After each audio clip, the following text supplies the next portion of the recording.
बसव कल्याण इस धरती पे इसी नारायणपुर ग्राम में मेरा जन्म हो गया। सो है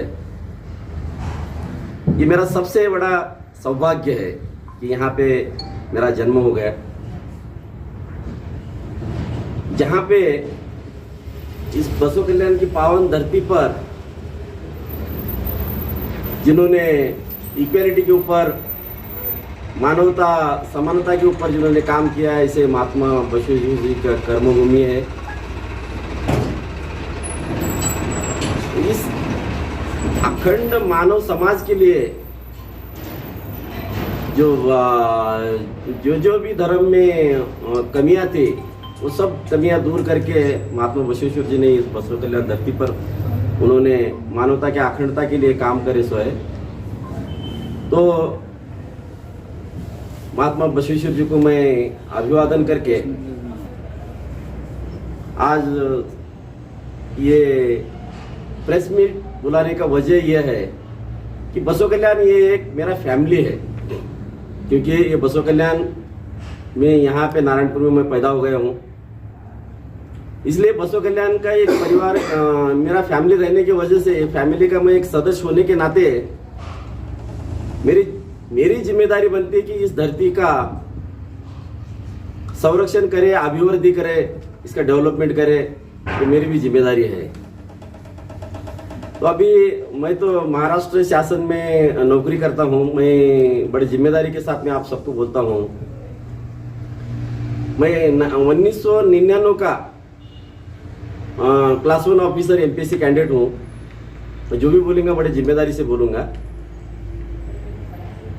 तो मुझे ये कर्नाटक और महाराष्ट्र, मैं महाराष्ट्र कैडर का ऑफिसर रहने की वजह से मुझे यहाँ पे कर्नाटक में मैं एज ए आप जैसे है वैसा मैं भी एक सिविलियन हूँ।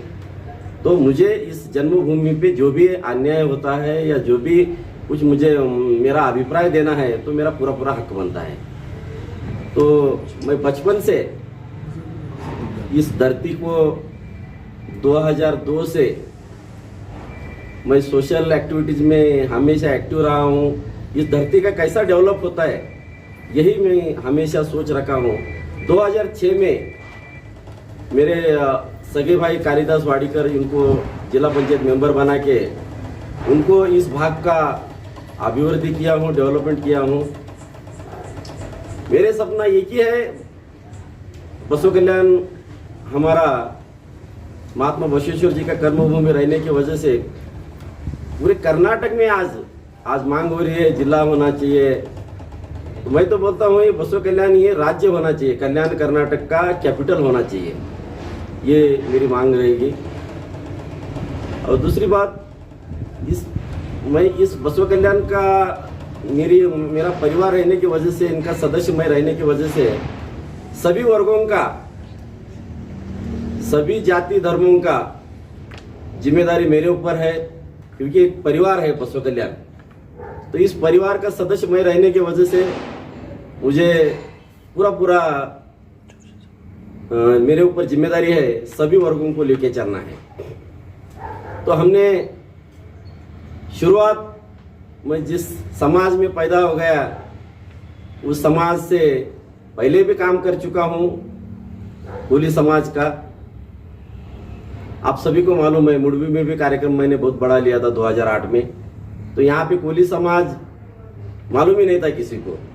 तो मैंने पुढाकार लेके, समाज का सम्मेलन लेके तो कोली समाज यहाँ पे दिखाई दिया। तो मुझे नहीं लगता कि कोई किसी का ऑब्जेक्शन रहेगा। कोई उसमें समाज में पैदा होता है तो जैसे माँ जैसी रहती हो, तो अपने समाज का कोई सेवा करता है तो इसका मतलब ऐसा नहीं कि दूसरे समाज को हम कम लेते या कम देखते, ऐसा नहीं है। तो अभी मैं जिस समाज से पैदा हुआ हूँ, कोली समाज से, टोकरी कोली समाज से, तो हमने 19 तारीख को हमारे समाज की मीटिंग रखी हुई है, कोली समाज, टोकरी कोली समाज की। तो उस टोकरी कोली समाज की जो भी समस्याएं है, तो हमारे नारायण राव साहब पहले कोली समाज से यहाँ से विधायक थे। तो कोली समाज के लोग ऐसा कुछ घबराने की बात नहीं है कि हमारा लीडर नहीं है, या हमारे जितने भी हो, हमारे नारायण राव साहब भी सभी वर्गों को लेके चलते थे, उसमें कुछ दुमति नहीं है। तो इसके लिए उनके बावजूद उसके बाद नारायण राव साहब के बाद कोई भी जिसी भी वर्ग का रहेंगे तो किसी को भी कभी महसूस होने नहीं देना बोल के मैंने एक बन रखा है।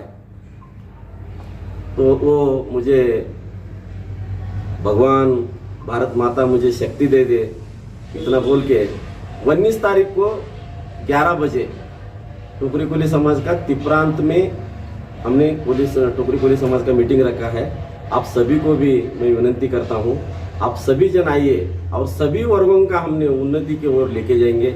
और इस बसव कल्याण पूरे कर्नाटक में जिस तरह देवेगौड़ा जी का हासन है, हमारा शरद पवार जी का बारामती है, उसी तरह अपन बसव कल्याण को हमारे पूरे कर्नाटक में एक नंबर का तालुका बनाएंगे बोल के मैं आपको धन्यवाद देता हूँ। जय हिंद, जय कर्नाटक। सर, ये जो 19 तारीख को जो आपने मीटिंग रखा है कोली समाज को, वो किस लिए मीटिंग रख रहे हैं?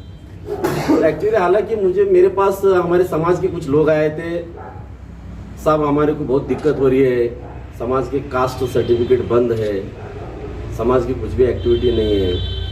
हालांकि 2008 में मैंने कास्ट सर्टिफिकेट बूटा सिंह जी को SC/ST कमीशन के चेयरमैन थे, उनको यहाँ पे बुला के तभी से कास्ट इश्यू करना चालू किया था। तो उसी सिलसिले में हमने मीटिंग बुलाया और 4-5 मुद्दे हैं उसमें, जैसा कि अपना हमारा सभा भवन एक दिए है अंबिकार चौड़ाई पे 2 करोड़ रुपए सैंक्शन हो गए, इस वक्त पैसा भी रिलीज हो गया और जमीन भी सैंक्शन हो गया, तो उसका बॉडी बनाना है, समाज का बॉडी भी चेंज करना है। ऐसे 4-5 मुद्दे हैं और भी समस्या क्या क्या रहेंगी उस दिन मीटिंग में पूरा हो जाएगा। तो इस मीटिंग में कोई बाहर से कोई आने वाला है? बाहर से नहीं, सिर्फ हम तालुके के लोग रहेंगे। माला मैडम है, हमारे शांतापा जी पाटिल है, हमारे शंकरराव जमादार है, सब लोग हैं। तो आने वाले दिनों में कोई पॉलिटिकल पार्टी में कोई ज्वाइन होने का कोई इरादा है आपका? मतलब आपकी जो ये मीटिंग जो अचानक, अगर कुछ बड़े फैमिली में अगर पैदा हो गए तो होता था, तो कम से 2005 में मैं MLA रहता था। ये हम जिस गरीब फैमिली से हम पैदा हो गए तो परिवार भी देखना पड़ता है, सब कुछ देखना पड़ता है। अगर कोई पार्टी है उतना लिफ्ट देती है तो सोचेंगे उसके बारे में। लास्ट टाइम पे भी आपने जो है मैडम को जो है एक पार्टी में उतारने का प्रयास किया था, लेकिन एंड टाइम पे जो है आपने उससे पीछे हट गए, तो इसकी क्या वजह हुई? मैंने 2006 में मेरा भाई कालिदास वाडीकर, उनके माध्यम से उनको एक पॉलिटिकल नेतृत्व देके समाज आगे बढ़ाने का, डेवलपमेंट करने का एक मौका उनको दिया था, लेकिन वो पिकअप नहीं कर पाए। तो अभी मुझे तो हर नस नस में मुझे यहाँ का डेवलपमेंट, हर क्षण क्षण में मुझे बसवा कल्याण होता है। तो अभी शालिनी वाडीकर के माध्यम से इनको पुश करके देखता हूँ मैं, पॉलिटिकल नेतृत्व देके इनके तरफ से कितना पिकअप कर सकते हैं, कितना इन समाज सेवा कर सकते हैं। आप उनको पूछो, मेरी तो मतलब दृढ़ इच्छा है कि उन्होंने करना चाहिए। आप पूछो उनको भी।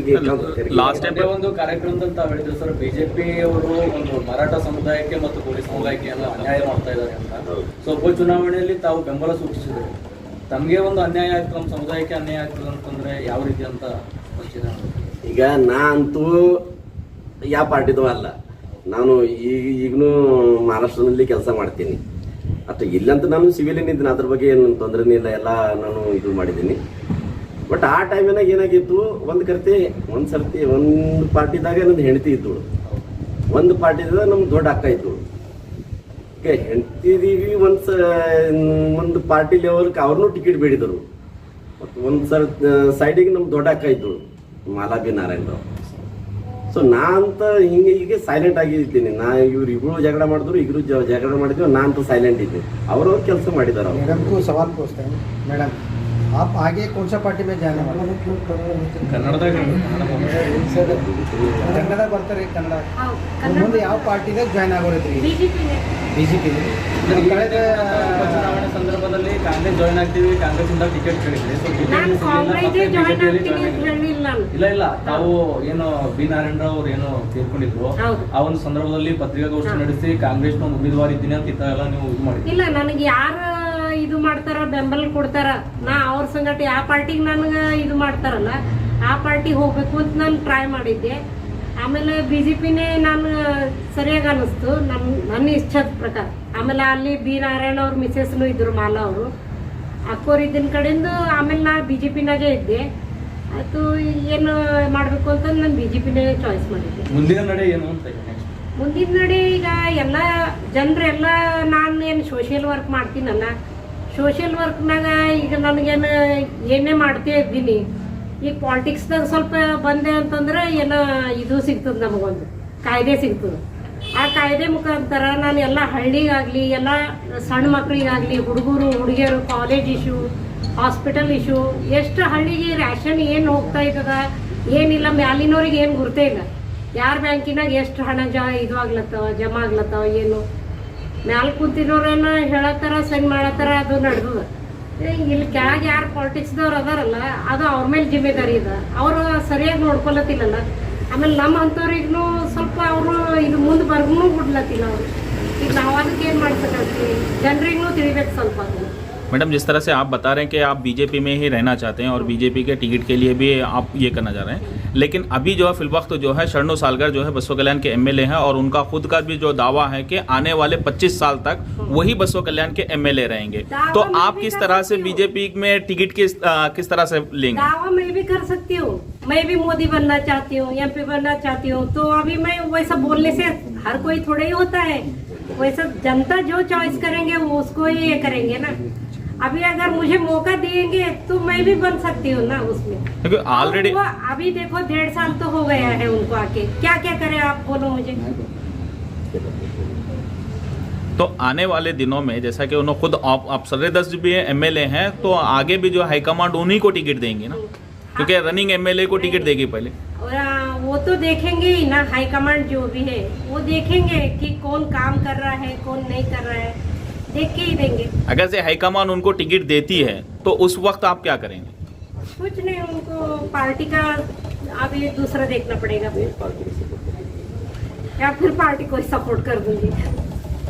ठीक है ಸರ್, ಇವಾಗ ನೀವು ಹೇಳಿದ್ರಿ ಟೊಕರಿಕಾಳ ಕೋಳಿ ಸಮಾಜಕ್ಕೆ ಇನ್ಕಮ್ ಕಾಸ್ಟ್ ಸರ್ಟಿಫಿಕೇಟ್ ಸಿಗ್ತಾ ಇಲ್ಲ, ಹೌದ್ರಿ. ಆಮೇಲೆ ಬಿಲ್ಡಿಂಗ್ ಏನೋ ತೊಂದರೆ ಇದೆ ಅಂತ ಹೇಳಿ ಹೌದು. ಎಲ್ಲ ಸಮಸ್ಯೆಗಳು ತಾವು ಶಾಸಕರ ಹತ್ರ ತೊಗೊಂಡೋಗಿಲ್ಲ. ನಮ್ಮ ಸಮಾಜದವ್ರು ಈಗ ಇರೋ ಶಾಸಕರ ಹತ್ರ ಏನು ತೊಗೊಂಡೋಗಿಲ್ಲ ಅಥವಾ ಅವರಿಂದ ರೆಸ್ಪಾನ್ಸ್ ಆಕ್ಚುಲಿ ನನಗೆ ಗಮನಕ್ಕೆ ಇದ್ದಿಲ್ಲ. ನಾ ಏನು ತಿಳಿದಿದ್ದೆ, ನಮ್ಮ ಸಮಾಜಕ್ಕೆ ಬಹಳಷ್ಟು ಅವ್ರು ನೋಡ್ಕೊಂಡು ಹೋಗ್ತಾ ಇದ್ದಾರ ಅಂತನಿಸಿ ಇದು ಇತ್ತು. ಬಟ್ ನನ್ನ ಕಡೆ ಜನರು ಬಂದಿದ್ದಾಗ ಅವಾಗ ಗೊತ್ತಾಯ್ತು ನನಗೆ ಈ ಸಮಸ್ಯೆಗಳು ನಡೀತಾ ಇದ್ದಾವೆ ಅಂತನಿಸಿ. ಈಗ 19 ಪೂರಾ ಓಪನ್ ಮಾಡಿಬಿಡ್ತೀನಿ ನಮಗೇನು ಮೀಟಿಂಗ್ದಾಗ. तो जैसे ही आपको मालूम हुआ तो आप कभी अप्रोच हुए एमएलए से मालूम होने के बाद? नहीं सर, मालूम होने के बाद उन्होंने उधर डिवीजन में चले गए, उसके बाद नहीं हो गए. ठीक है सर, थैंक यू सर. कुछ भी पूछना है तो दिल